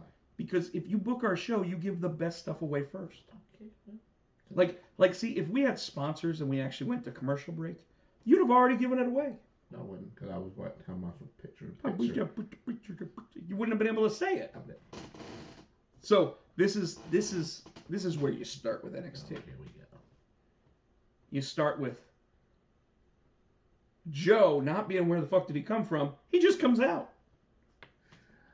I think He comes down to the ring. they played that perfectly. They didn't. They Played it well, but not perfectly. Really? It was Because- so played out by the time it happened. We knew it was coming. You knew what was coming. You the didn't- title shot. Yeah, you knew it was coming. Well, not even just the title shot. The I'm quitting. Yeah. I want my title shot, or I want to be a competitor, and I want a title shot. But we knew that Regal was furious. You tell by his face, and he didn't let Regal say a damn word. He's like, I respect you, but this is gonna solve it. I got 3 things that'll solve for everything. He said, right now, this is my little resignation. That's that. He said, secondly, You know, you doing that probably hurts their ears. that microphone won't work. This microphone does. Secondly, Otherwise, they couldn't hear us. I want to be sign me back on the active roster. And thirdly, I want my title shot. Yeah, he did say that. I know that's what I'm saying, but I thought it was done perfect. What could he have done better? How could they have done it better? I'm sorry. Like I said, it was just by the time it finally happened, we already. But knowing, yes, you're right. We knew it was going to happen, but how could they? You knew it was going to happen, so but us knowing it was going to happen, it played out perfectly. How could they have done it differently? Or play it out differently, where William Regal sits there and says, "No, no, I don't accept that, Joe. I don't accept your resignation. I don't accept that you're going to be an active competitor. You've got to go through all of the doctors and everything else to get it proved that you are capable of being in that ring." And then they would have had Joe run. Remember? Yeah, then they would have done that. They would have had him go through the doctors. No, when Stone Cold was like, "Oh, I can't have my way. Okay, I'm just going to come down in the middle of the match and stun the fuck out of everybody." And so Joe's going to come back. Wouldn't you have been okay with that? Yes, I would. So wouldn't that have been a better way to play it out? Yes, it would. No. Don't know me. You know that that's the truth. No, because he couldn't. Because he still would have been. He still would have been. You can't. Not cleared. They would have had an unsanctioned match by that. Not clear. He still. You still. He can't. The whole old Stone Cold. The microphone's right here. The whole. I didn't do anything. But the whole. You made me lose my train of thought, bitch. The old Stone Cold, you can't touch me unless I'm provoked. He couldn't have come down in the ring and done all that shit because nobody provoked him. He'd already been provoked. And Regal, by not letting him do it, is provoking him. That's shaky. That's shaky. That stipulation was already out the window. He already got provoked. He was going to come down and just start tearing shit up. Collecting his fines until Regal sat there and said, "Fine, we'll wipe the slate clean. You take care of my problem with Karrion Kross." Regal would have fired him. Yeah. No, he doesn't accept the resignation. Why would he fire him? Well, I mean... you don't... See, this is why you don't book. No, because you're fucking confused. You don't get the book. Listen, bitch. He would have fired him because that's your whole thing, bitch. He would have been unprovoked going out there and tearing people up. That's not what he was hired for. And the rules were, you broke contract because you can't touch anybody unless you're provoked. But why would he why would he fire him if he's not going to accept his resignation? Because he's not listening to what that's not what he was hired to do. I don't accept your resignation, Joe, because you're fired. No. Fuck that. That's garbage. Listen to me, you bastard. He didn't accept it that night. So the next week, Joe comes out there and does what the fuck he wants to do. And the next week, he does the same thing. He pisses Regal off, and then Regal fires him. Nah. You've given me no choice, Joe. You've given me no choice. You're fired. I'm going to talk about this shit so I can talk to the moon. Well, just go ahead and talk to the moon. Get it over with. Ruin that, too. No, you're already there. Fuck you, bro. What you saying? Another thing I did like about the show, though, didn't really catch me off guard. How are you getting so angry? Because I've called it for weeks. It's Dakota and Raquel. We've been calling it. But the way they did it, she's like, "Oh my God, you're just the best." And one woman has run this whole division. And I'm like, that bitch is talking about herself. And one woman and da-da-da. And if you think you can come down and defeat her, you come on down. And nobody came down. That's because you're the best. And that bitch turned her back. And when she turned back around, she got kicked in the face. So that was good booking. Oh, you agree with that one? You like that? I did. But I do think that was. Jesus, they can do better on that one too. Well, they did have one other option there. Which was. Who a barbershop window. Who was the other woman that they kept looking at during that promo? Dakota. They got in the ring and they looked at the ramp and they said if anyone back there thinks that they've got the guts to take her on, come on out here. Blah blah blah. And then they turned the other direction and they looked somewhere else. Beth Phoenix. Thank you. Who, by the way, is cleared to wrestle. I didn't know that. If they cleared her to wrestle, who I want to see her wrestle is fucking Ty Valkyrie. Excuse me, Frankie Monet, who's using her glam slam. Yeah. Do you see how big her belly is? Yeah. She got that. And the whole. I'm still interested. I mean, she carries it well. Don't get me wrong. But either her or Mandy. Wait. Against Beth. So one, I don't think Beth will actually come back in NXT. You think they'll call it the main roster? If she wants to have a program, she'll go to the main roster. I could see her going against Charlotte. I could see her going against Sasha, against Bianca. Ooh, I see her go against Natty. So Natty's hurt. So Yeah. I almost wouldn't be surprised if Natty calls an audible and has someone come wrestle for her while she's out. Tamina? With Tamina. So you mean no. As the tag champs. Oh. And see. No, I'm saying you think they put Beth with Tamina and she can represent it? And she can represent Natty, and then Natty comes back, and then they can be like. They could have a feud, or they could hug it out. They could do whatever. But the problem I have with that, and the reason why it won't fly, one, Vince won't think of it. LOD 2000, they did it with draws. That's fine, but they also did it with the New Day. They also did it with the Undisputed Era. But the New Day. They also did it with so there's plenty of people that have switched out the third wrestler. No. But what I'm saying is replacement. New Day came with the team. Draws wasn't. Hawk was out. They brought Draws in. Well, they also brought in Heidenreich. Remember Heidenreich? Oh my God. Yeah. Thanks for reminding me. Yeah, Heidenreich. I've been drinking you to kill my buzz. But hold on. The problem with the idea of that as good booking is that suddenly Natty and Tamina were like heels again. Because they're going to get Shotzi and yeah. So Beth isn't going to come in if you would use her as a wrestler, as a performer. She wouldn't come in as a heel. She would get an edge pop. Mm-hmm. Because especially after everybody saw her last in-ring performance where she busted open her head and needed 12 stitches. But she's cleared to wrestle. Yeah. She said it in an interview last week. She said it on Tuesday during the day. And then all of a sudden, you got Raquel and Dakota sitting there looking at her, and then they realized they had to look a different direction because the crowd started to turn on the conversation. Mm-hmm. So that's how I feel about that. What else? The whole the way. What are they doing with your boy Austin Theory? I think with the way. And it's the way face now. I think Johnny's going face. Do you think he's bringing because? No, I think they're all going to split. Because his wife doesn't have the same face tendencies. I think I can see Indy going face because she's going after Dexter, which I don't understand that. If Dexter loses, he can't date Indy, which means he's going to win. So that might split them up. Yeah, I think that they're going their own way. I don't know, man. There's so many things I don't like.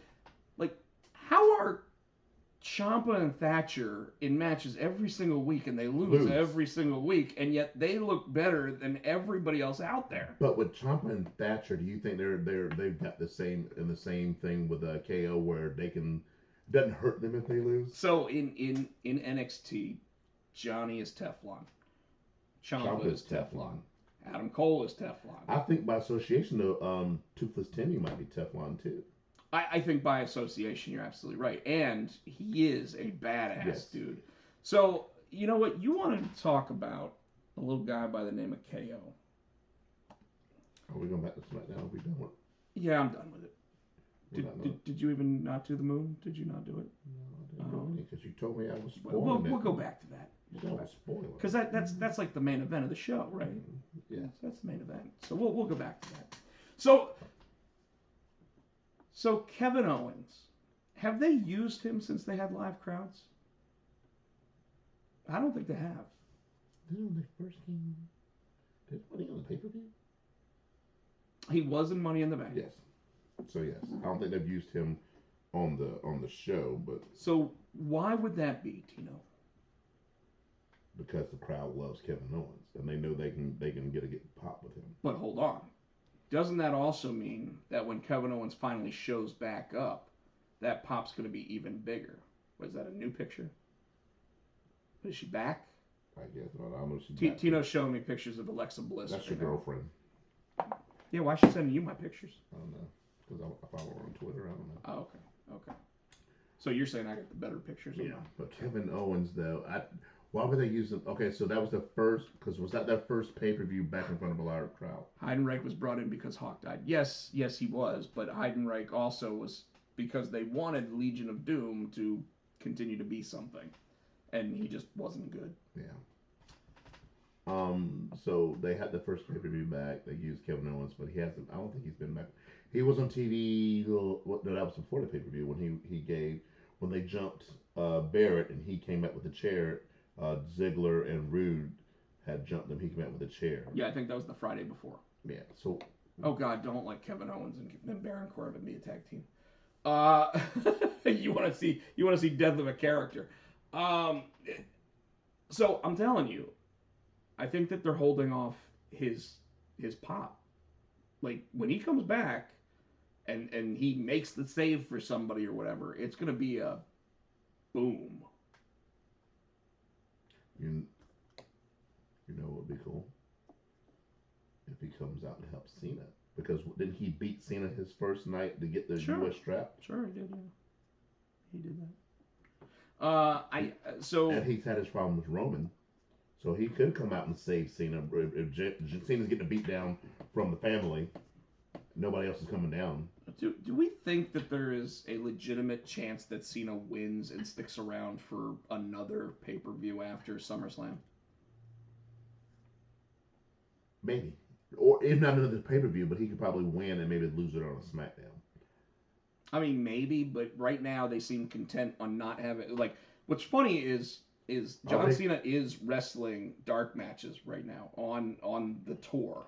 So my biggest thing is, are they really going to let Roman keep this bitch all the way to next WrestleMania? Really? I mean, if you think about it, that would only be a year and a half that he had it. He won it at Mania. No, he won it in September last year. No, he won it. Didn't he win it at Mania when he came back? He came back at SummerSlam and he won it the next month. So it would be like... I thought he won it on his comeback match. Yeah, he did.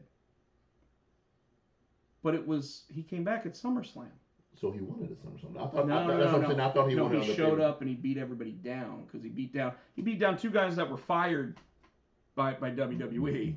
The Fiend and Bray. You're right. And Braun, yeah. Okay. Yeah, he beat both of them. He kicked them both out of the business, apparently. Okay. Wow. Okay. So yeah, a year and a half. But then does he drop it at Mania? Because I think they want him to wrestle The Rock. So again, you think The Rock's going to stick around if he wins that title? So it depends, and what it depends on is this: what are they going to pay The Rock? The Rock doesn't need money. Rock makes $40 million a movie now, right? I'm pretty sure Jungle Cruise is trash. I'm just saying. I'm pretty sure it's trash. I mean, the amount of promotion that he's doing to try to get people to go see that movie, I'm pretty sure it's trash. Sorry, Dwayne. You make good tequila though. I would venture to say, because he's got to be getting close to 50, right? Mm-hmm. Okay. You mean age-wise? Yeah. So if I had to guess, I would say that what they'll do is they'll come up with like a 3-match program for him. They'll do his return match at Survivor Series. That's his anniversary. That's his anniversary. In fact, it's like his 25th anniversary or whatever. So I mean, it kind of makes sense, right? Then you have the actual world title match against Roman at either Royal Rumble or WrestleMania, and then you have SummerSlam. And so you want him at WrestleMania next year specifically because while they're in Dallas, Texas, they're going to have 100,000 people in the stadium. And he's the only guy that can get that stadium filled to capacity for a match. So you said, so that'd be Survivor Series, Rumble, and Mania. So if he comes back, Survivor Series fights a match. He comes back to Rumble and wins the belt. So he would drop it at WrestleMania and then be done? Possibly. Or you keep him off the Rumble. You have him cut a promo or whatever, but you don't have him wrestle. Or you have him win the Rumble. Yeah. He comes out as number 30, if you smell, and you know, because maybe what they do is they do a tag team match at Survivor Series, right? So they have The Rock come out, they have him, maybe it's Jimmy Uso with him, and then it's Jey Uso and Roman, and then both Usos decide to beat him up. So he gets beat down to the point where it's like, oh my God, I can't believe they just did that to The Rock, right? Then you have him show up as number 30 in the Rumble. He wins the Rumble. He cuts a promo on Roman. Basically saying, sorry. One more. No. I think I'm watermelon. I think I'm good. Watermelon. Yeah. Anytime you say watermelon, you'll stop sneezing. Oh. So that's like, you have him beat down. You have him show up at the Rumble. He wins the Rumble. Doesn't have to be in the ring long. He's not going to get tossed over the rope. He just has to, you know, a couple times, rock bottom, pick him up, slam him, you know, out of the ring, whatever. Boom, boom, boom. Great. Cuts that scathing promo on Roman. You know, he's out of breath or whatever, but he's like, you want to prove you're the head of the table? You, me, WrestleMania. Then you have your match at WrestleMania. And then he beats him. Then he beats him. And then he retires. The champion. Then he retires. A la Trish Stratus. Yep. And then they got to have some kind of tournament for the belt. Now does Roman get the belt back? I would say no. I would say Roman takes time off. And Roman comes after the belt at SummerSlam. That's how I would book it. And that's when you have your KO or your Sami Zayn or your Finn Balor. Or your King Nakamura. I don't think they're putting the belt on. Dude, I'm going to tell you. Have you heard that pop that King Nakamura is getting? And he's gone back to his old music so that people can sing along now that they're he's back. Got the Rick Boogs music. Yeah, but because when they, Rick Boogs. My name is Rick Boogs. But you notice, and I think we might have talked about the reason why they did the whole electric guitar like band thing, because they didn't want people singing along with it anymore. And now they've gone back to the original, and the people, like you said, they're just going crazy. That's because we know talent. Yeah. We know talent. So, Tino, I guess we can go ahead and close it down. No, I'm kidding. You want me to cut you, some bitch. You've already been cussing me. I damn sure have. You made me mad. You aggravated me this show. I don't give a damn much, you little box cutter. Bottle opener. Go ahead. You want to talk about it? Talk about it. I think one of the best lines is he's got his back. I'm talking about Christian Grimes. Cameron Grimes. That's his back, and all you see is this. And he's hollering, I was only coming to wash your balls. I've been washing your balls for 45 minutes. He's embarrassing him. You don't say that out loud. Will you shut up? I've been washing your balls. And so this whole thing, he's like, give me my driver. And I don't play golf, so I wouldn't know what a driver is either. What did he give him? He gave him a pitching wedge. This is a driver. It looks different than the other ones. He said, I'll bet you $5,000. Why are you looking at me? Talk to them. I'll bet you $5,000. $5,000. You're going to hit it in the water. You're going to hit it in the woods. You owe me $5,000. Because then was it Grizzled Young Veterans came up. But hold on. He never accepted the bet. No, that's been even funnier. And then the Grizzled Young Veterans came up and pissed him off, and he fucked up again. And here's Cameron, you owe me $10,000. Again, he never agreed. He never agreed to any of it. It's like, go get my ball out of the water. And he took his shoes off and he got the water. I found it. Ha, ha, ha, ha. By the way, he hit a red ball in there and he grabbed the white ball. He's like, oh God, that whole thing. But I think the thing that I liked was DiBiase coming. You're better than this. You're Cameron Grimes. You never sell yourself out. You should have some dignity. And then he was like, But then he went right back to me and his caddy. I'm like, what the fuck are you doing? So I'm with. Wagner says he likes your cloak and dagger shirt. Thank you. What did you enjoy this as much as I did? I did enjoy it. I did it. I mean, I'm going to say right now. You didn't like the Cameron Grimes thing at first. No, but I like the LA Knight guy. He's good. Yeah, but you're starting to like Cameron now, right? He's funny as shit. He's entertaining. So I'll tell you what. I like him a lot more out of the ring. Really? Yeah, I don't like him wrestling. Why? Because he looks like a hairy monkey. What's that got to do with the Scares me.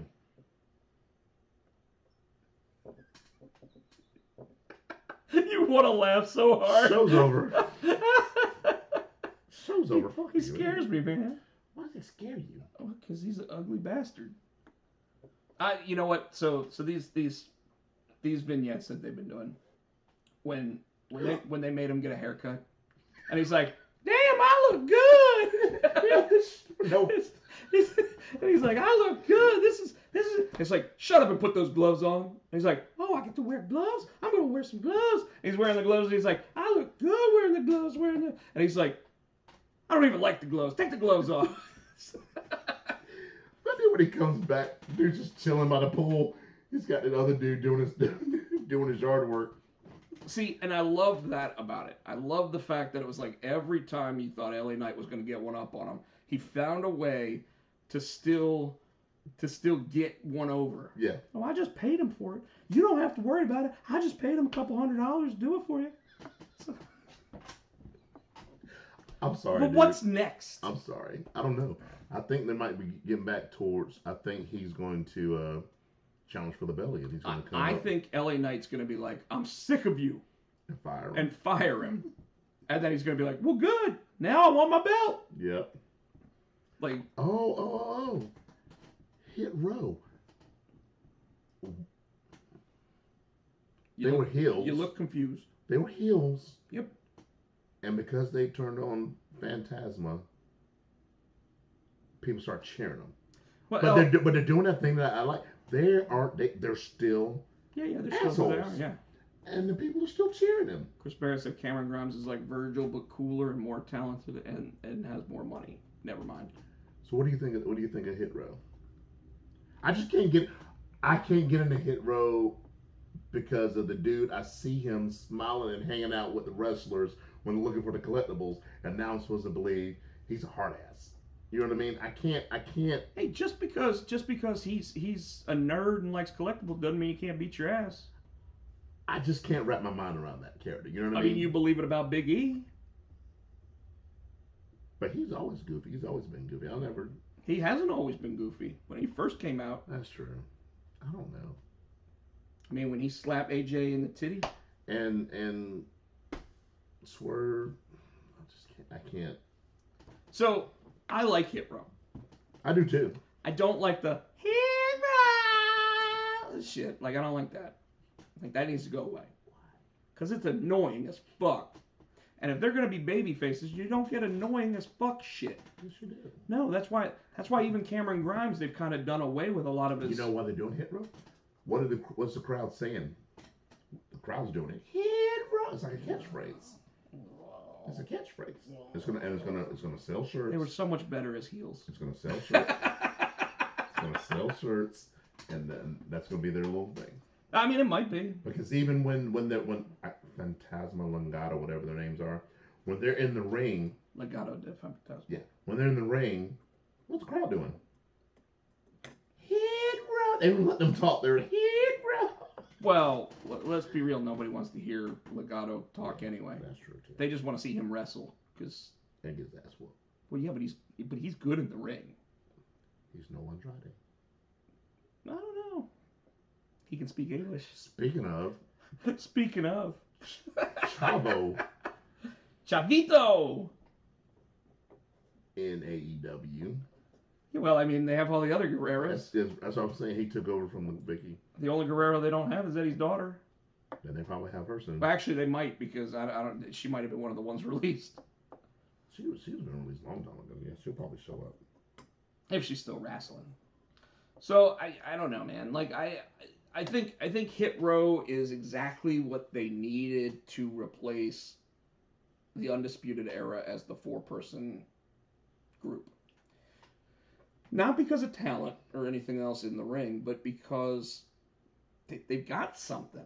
They legitimately have the crowd eating out of the palms of their hands already. And they've had, 3 matches? I think when Walter comes over, Imperium's going to give them a good run for their money. I think that when, what's his name? It's the Bruiserweight. It's Oni. Pete Dunne, Oni Lorcan, and that guy with the weird Scottish hat. He's hurt. No. Who's the dude that Oni's partner? Well, the guy just came back. No. Yeah, that guy. Yeah, too. Because I think originally he was supposed to be the leader, and when he got hurt, that's why they brought in McAfee. Oh. Wow. That's what it was because that dude. Because remember he came when he first showed up. He was driving a Mercedes and all this other stuff. He was supposed to be the money behind it, and then he got hurt, so that's why they had to bring in McAfee. But I think that's going to be a faction when Orkin's. Well, I think Diamond Mine's going to be built up to be fed. I don't know about Diamond Mines. I think they got Roddy. That's all they got. Well, they got Dust, Rust. Yeah, I don't like him either. Trent Rust. I won't say Leon Ruff. Leon Ruff. Yeah, they got hit, but I don't. Why isn't Leon Ruff part of Hit Row? Because he got hurt when he went back to Impact. That when he did the Battle Royal thing, and he retired. That wasn't Leon. That was Leo Rush. Leon Ruff is the little guy that beat Johnny Gargano. And he beat Swerve. Why are you gonna have to Swerve for that title now? Well, because now Swerve's a babyface for the moment. Anyways, I'm done. I'm thinking anything on Raw last week that we. Oh, Nikki stepping up to Charlotte and getting her ass whooped. Yeah, getting her ass whooped to like what the fuck is the booking there, man? Like, why the hell is Nikki winning the title in a heelish move after Charlotte goes through a hell of a match? Then Charlotte beats the shit out of her to no end when she's supposed to almost be a superhero. Like, what? And she challenged her again this week. Yeah, why is she the one challenging? She's the champion. And it's like a no-holds-barred match this week. Yeah, she's going to get her ass beat again. Unless somebody opens the door for Rhea to come out and help her. God, I hope not. We just watched that for 6 months. Or Becky comes back. I mean, maybe, but then again, why do they do that to Nikki when she's the champion? Why did they do anything? I was surprised they put it on her. When they put it on her, I'm like, she's not going to hold that belt. She's a placeholder. We know she's a placeholder. Just a placeholder for who? Yeah. I don't know. I think it's funny that not only did they give Ric Flair a 17th World Championship at one point. They took it away, didn't they? They've apparently, yes, and they've now apparently taken 4 championships away from Charlotte. She's now an 11-time champion instead of a 15-time champion. Was she 15 before? Yeah. Where's she? But now she's only 11. Chris Barrett loves Nikki Ash. I'm not saying she's not good. I'm just saying they probably should have put a belt on her. What I would love to see... They should have kept it on Nikki Cross and not that damn superhero thing. What they should do with Nikki Ash is they should have her secret identity. Like with the Hurricane when he would come out as Gregory Helms and like interview people. Yeah. They should have her do something like that. Or I thought they were gonna make her Lily. Or have her as a Jekyll and Hyde type character where she's actually the Nikki's gonna kill you character. Yes. And Nikki Ash. Yes. I would do that. Kind of like Bray Wyatt did when Bray Wyatt in the Fiend. Yeah. Kinda, except I would do it in a way where she's the superhero and then she's the supervillain. Yeah. That would be awesome. I got nothing else. I don't think anything else on Raw. I'm gonna cue up the outro music. You come up with something else. Yeah, that's nothing. 3 hours. I mean, Bobby Lashley ended up beating both members of Hurt Business. Hurt Business. Drew McIntyre's going up against Jinder Mahal. Oh, the what's the Indian guy's name? I hate to say it like that. The one that came over, Mansoor and your boy tag team and actually won a match. Mansoor and they changed his name and how they pronounce it. I can't think of his name. You can't have Super Spike anymore, Chris Barrett. Spike's not dead. Oh, he's not? No. Oh. His career is. So a lot of those things you just listed. All right. Rosie's dead. He can't have. That's true. Yeah. Because he was a superhero in training. He was a shit. He was. He was basically Nikki Ash before Nikki Ash. Yeah. All right. What the hell? Okay. Yeah, I know. My Facebook Messenger's getting blowed up all of a sudden. All right, folks. So we want to say thank you for checking out the show. You can check us out on the Twitter machine with Potsy and Tino. Check us out on Facebook with Potsy and Tino Show. On Twitter, he is Rob Podcheck. I am Hootie Fan 91. I'm Pochak on Twitter. Yeah, I get them confused. I'm Rob Pochak on Instagram. Yeah, and I'm SC Tino on Instagram. Follow those. Please. Yeah, follow us. Please. He's on the give him your my Twitch. My Give him your Twitch. Well, the Twitch is Rob Potsy Pochak, and so is the TikTok. The TikTok. And you're obviously checking us out on the YouTube channel. I want to say thank you to the House Cats, Adam and the House Cats, for the wrestling song. Just Adam's House Cat. I like what I said. I bet they don't. Adam's House Cats, sorry. You can check them out on iTunes for 99 cents. The wrestling song is our theme song. We want to say thank you to everybody that's been in the audience. Chris Barrett, T. Weggy. Yeah. And everybody else, Carson, everybody else that checked us out tonight. Yeah, pretty much. Give a little like to the show. As always, buy a shirt. And buy a shirt. And as always, in that big house on the hill in the Queen City, we hear Ric Flair, and he is saying, I'm going to AEW. ECACW? Yeah. ACDC. ACDC. Good night, everybody. Good night. I'm tired. Everybody wants to be the nature boy, but I am the man of the hour, the tower of power, too sweet to be sour, make you scream, oh! Like Jerry Flower, there have been many imitations, but only one, nature boy. I am the greatest thing going today. Whether you like it or not, you better learn to love it, because whether you like it or not, I am the greatest of all time. Woo! Tony Schiavone, to be the man, you've got to be the man, and I am the man.